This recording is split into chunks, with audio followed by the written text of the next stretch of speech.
আপনাদের সকলকে আমি আবারও আমন্ত্রণ জানাচ্ছি ক্রিমিনাল লয়ের উপরে আইন বিষয়ক অনুষ্ঠান ক্রিমিনাল জাস্টিস প্রোগ্রাম দেখবার জন্য। আমি আজম এন্ড কো সলিসিটরসের প্রিন্সিপাল সলিসিটর শাফিউল আজম। আপনার স্পিকিং আফটার সেন্টেন্সিং, ওই লোকটাকে সেন্টেন্স দেওয়ার পরে তার মা, তখন তার বয়স হয়েছিল 57 বছর, সে বলছিল কি absolutely devastated, আমরা একদম বিধ্বস্ত। কেন বিধ্বস্ত? by the sentence which she labeled a disgrace। সে বলছে কি এই যে সেন্টেন্স দেওয়া হয়েছে সেটি একটা ডিসগ্রেস, তার সারা জীবন তার দরকার ছিল প্রিজনের মধ্যে থাকা, বাইর হওয়ার কোনো সুযোগ দেওয়ার উচিত ছিল না। They should have been jailed for life without the possibility of parole। কোনো প্যারোল বোর্ডের কোনো পসিবিলিটি তাকে বের হওয়ার এটা ছাড়াই তাকে প্রিজনের মধ্যে রাখার দরকার ছিল সারা জীবন। আমরা ডেভাস্টেটেড, এই কথা তার মা বলছে। তারপর সে আরো বলছে কি this is what happens to families like mine over and over again injustice, যে এইটাই হচ্ছে আমাদের মতো পরিবারের উপরে ইনজাস্টিস অ্যাগেইন অ্যান্ড অ্যাগেইন হচ্ছে। In an earlier statement read to the court, she recalled her daughter as a bright and sparky child who had a beautiful smile and was loved। যে তার মেয়েকে সে বলছে কি এটা খুবই ব্রাইট ছিল, খুবই স্পার্কি ছিল এবং বিউটিফুল একটা স্মাইল ছিল, and she was loved by everybody। এই কথাগুলো তার মা বলছে। তার বয়স ছিল তখন 25 বছর যখন তার মেয়েকে হত্যা করা হয়েছিল। তাকে সবাই অভিযোগ করত, কারণ অনেক পাবলিকে তাকে লাইক করত না, টুয়ার্ডস হার, যে অ্যাংরি ছিল, যে ব্যাড মাদার ছিল, এই ধরনের অ্যাকিউজেশন করত লোকাল পিপলরা। এবং এইটা ব্যাড মাদার সেটা অনেক সময় সহ্য করে নিত। She said this man destroyed her family's life, but she had fought tirelessly and endlessly for justice। এই লোক আমার সারা পরিবারের জীবনটা ধ্বংস করেছে এবং আমি মানসিকভাবে বিধ্বস্ত হয়েছি, শারীরিকভাবে বিধ্বস্ত হয়েছি, ফিজিক্যালি মেন্টালি আমি সাফার করেছি, কিন্তু আমি অবিরাম অক্লান্তভাবে আমি ফাইট করে গেছি আমার মেয়ের হত্যাকারীর বিচারের জন্য। She said, I felt so frustrated over the years as I felt I had not been listened to। সে বলতে আমি এত ফ্রাস্ট্রেটেড হয়েছিলাম এই কয়েক বছর ধরে, কারণ আমার মনে হচ্ছিল কি আমার কথা কেউ শুনছিল না। এই কথাগুলো সে বলছে। তার ফাদার ছিল ডেভিড অ্যালেন, সে তার বয়স ছিল তখন আপনার সহ্য করে নিত, তখন তার বয়স ছিল 28 ইয়ার্স। সেও অনেক রিমার্ক করেছিল এবং তার রিমার্কগুলোর মধ্যে ছিল যে in the statement he said anger and hatred towards the killer। সে খুব ক্ষুব্ধ হয়েছিল, খুব ঘৃণা করেছিল এই কিলারকে, and বলছে কি would never be able to forgive this man who is responsible for the killing of the daughter। তাকে কোনো সময় জীবনে তাকে ক্ষমা করতে পারবে না যে তার মেয়েকে হত্যা করেছে। সে তার ফাদার বলছে কি the devastation he felt was indescribable। সে যেরকম বিধ্বস্ত হয়েছিল মানসিকভাবে, এটা বর্ণনাতীত, বর্ণনার বাইরে, খুবই মানসিকভাবে তারা বিধ্বস্ত। সে বলছে কি lived his life for 30 years whilst Nikki had not got to live hers। সে এই মেয়েকে 7 বছরের মেয়েকে হত্যা করার পরে আরো 30 বছর জীবিত ছিল, কিন্তু আমার মেয়ে কোনো জীবন পায় নাই। এই কথাগুলো আপনার তার বাপ বলছে। এখন আপনারা শুনবেন জাজের বাকি অংশটুকু স্পিচ আমি কন্ট্রোল রুমকে রিকোয়েস্ট করছি আপনারা প্লিজ জাজের স্পিচটা এখন আবার প্লে করেন। Cases of exceptional gravity, in effect the imposition of a whole life term.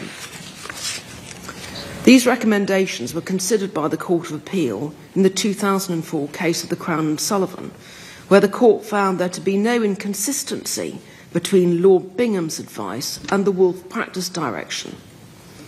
At paragraph 34, the court stated that while a judge might be helped to be consistent by the more specific guidance contained in the 2002 directions, their general effect is the same. Both give the judge a considerable degree of discretion. What I take from all of those materials is this.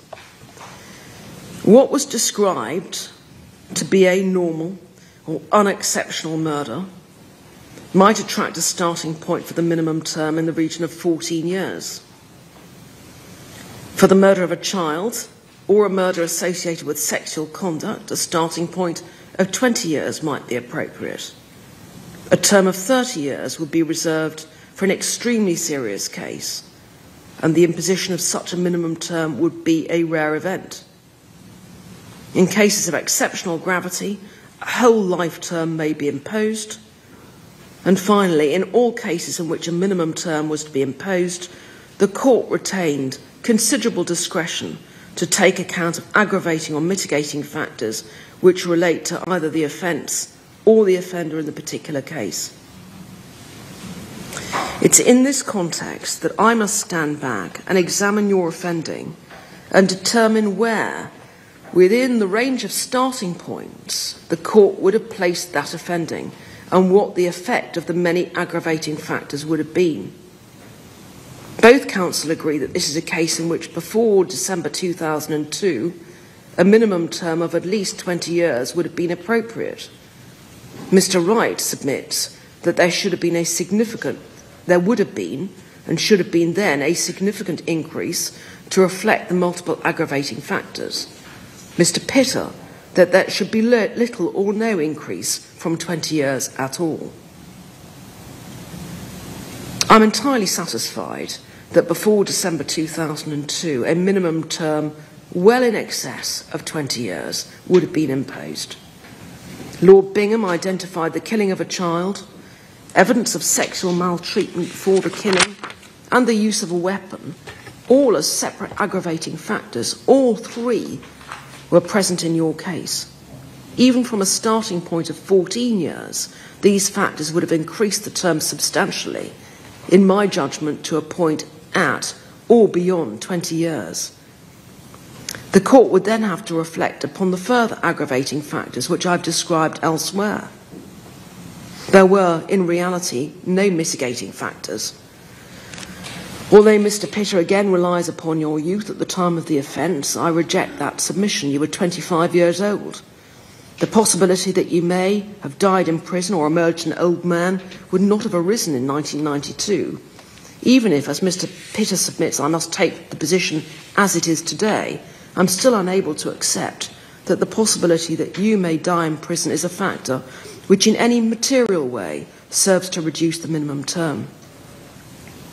The murder of Nikki Allen involved the cynical manipulation of a young 7-year-old girl who you lured away from her home at night for the purpose of sexually assaulting her. You attacked her twice, once outside the old Exchange building, and then the fatal assault. The fatal assault was brutal. You must have inflicted upon her unimaginable terror in the period before that fatal assault. You then took steps to cover your tracks by hiding the body to the extent that you could within that building, and by advancing your false alibi whilst another person stood trial for the murder which you had committed. I consider, having regard to all of those factors, that your offending was so serious that a minimum term of no less than 29 years would have been imposed. Any term less than this would not have reflected the recommendation of the trial judge or the decision of the Home Secretary at the time. I've given serious consideration to the conclusion that the combination of aggravating factors would have led to the imposition of a term of 30 years or more. However, taking into consideration the observations of Lord Bingham that the imposition of such a term would be very rare indeed, I've concluded that I can't be sure that a term in excess of 30 years would have been imposed. Accordingly, I'm satisfied and find that the minimum term of imprisonment which would have been ordered that you serve before release on licence is 29 years.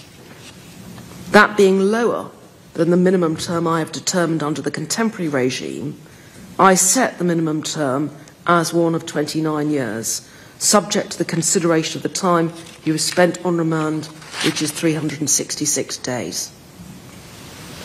I remind all of those listening that the minimum term is just that, a minimum term which cannot be reduced in any way. After those 29 years have been served, there is no guarantee that you would be released. It's only if the parole board decides that you are fit to be released that you will be released, and even then you will be subject to licence and recall if you breach the terms of your licence. David Boyd, stand up. For the murder of Nicky Allen on the 7th of October of 1992, the sentence of the court is one of life imprisonment. You will serve a term of 29 years, subject to the 366 days which you have spent on remand before consideration is given to your release by the parole board. If you take him down.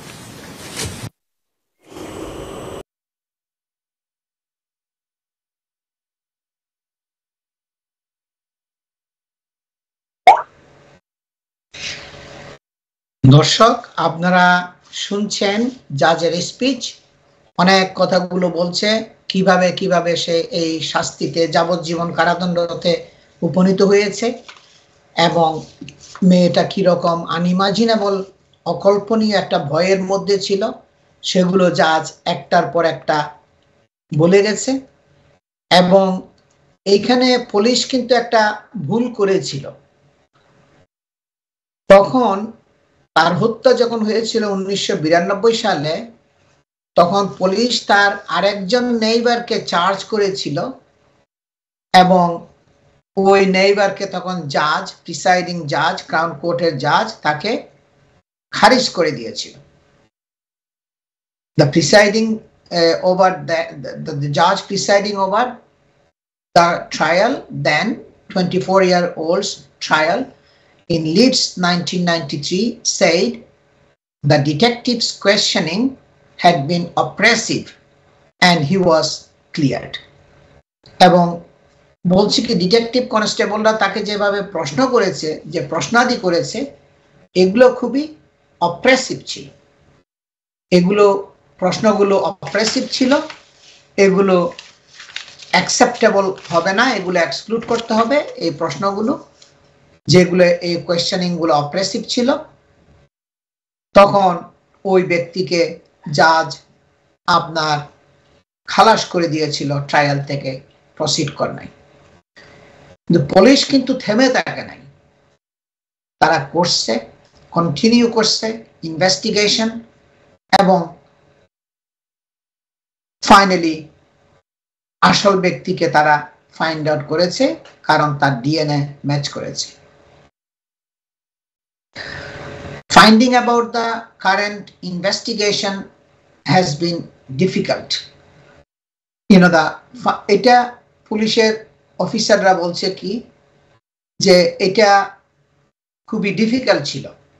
So many details and negative memories, bringing up mixed emotions, but what happened back in 1992 and since.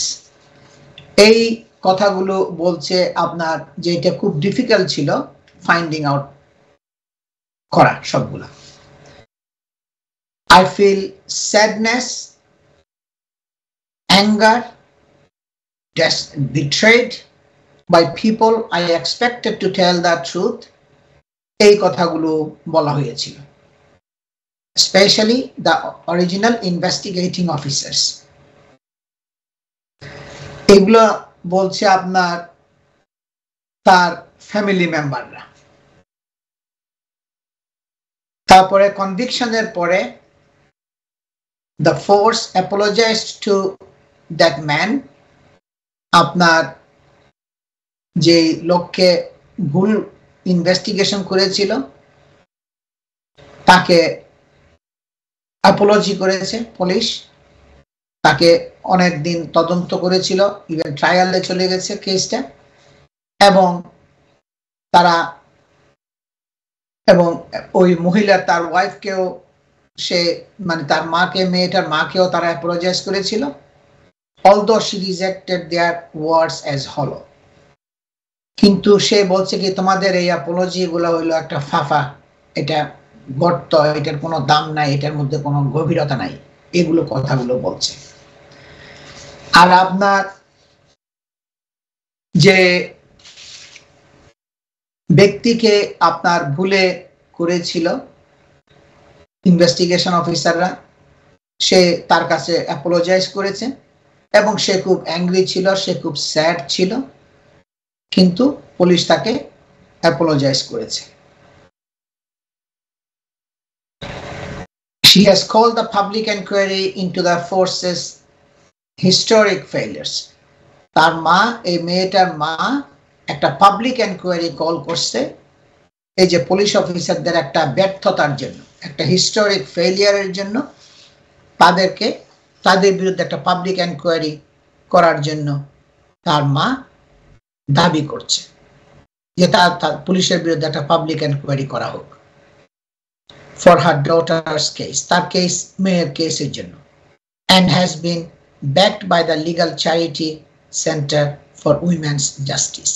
একটা charity centre আছে women's justice নামে, ওই charity centre তাকে support দিয়েছিল তার এইগুলোর যে সে যে পুলিশের উপরে যে অনাস্থা, পুলিশের যে একটা ফেইলিওর অনেক বছর ধরে, এটার উপর যে সে তার এনকোয়ারির জন্য যে দাবি করেছে এটাকে সাপোর্ট করেছিল।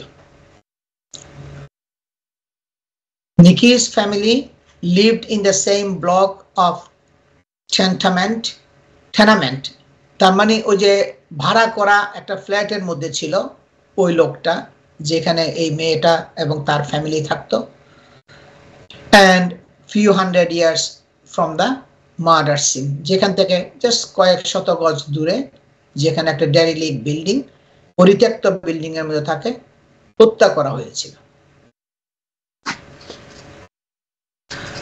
এবং প্রসিকিউটর যে ছিল, যে প্রসিকিউশনের ব্যারিস্টার ছিল কিংস কাউন্সিল রিচার্ড রাইট, সে বলছে কি 1992 investigation was reopened the troubled and challenging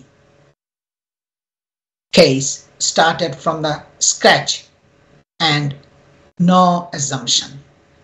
সে বলছে কি 1992টা যে তারা ইনভেস্টিগেশন করেছিল সেখানে অনেকগুলো ভুল ধারণা ছিল, অনেকগুলো মিসকনসেপ্ট ছিল, এবং তার পরবর্তীতে যে আপনার ইনভেস্টিগেশনটা যেটা শুরু হয়েছে সেটা খুব স্ট্রংলি শুরু হয়েছে, খুব চ্যালেঞ্জিং ছিল, খুবই ট্রাবলড ছিল, কিন্তু কোনো সাসপিশনের উপর তারা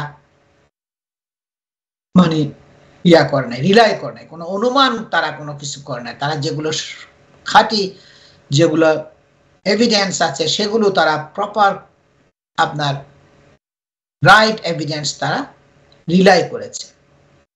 police collected DNA samples from more than 800 men, 800-রও বেশি মানুষের কাছ থেকে ডিএনএ স্যাম্পল নিয়েছিল অ্যারাউন্ড দ্য কান্ট্রি। দেখেন কত বিশাল একটা অভিযান।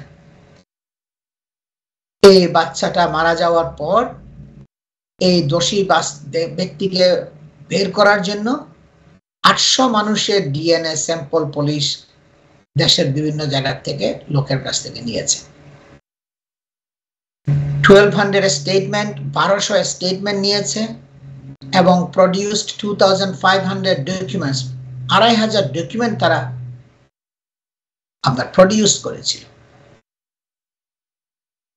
The judge commended the Herculean effort and said the DNA evidence gathered had been critical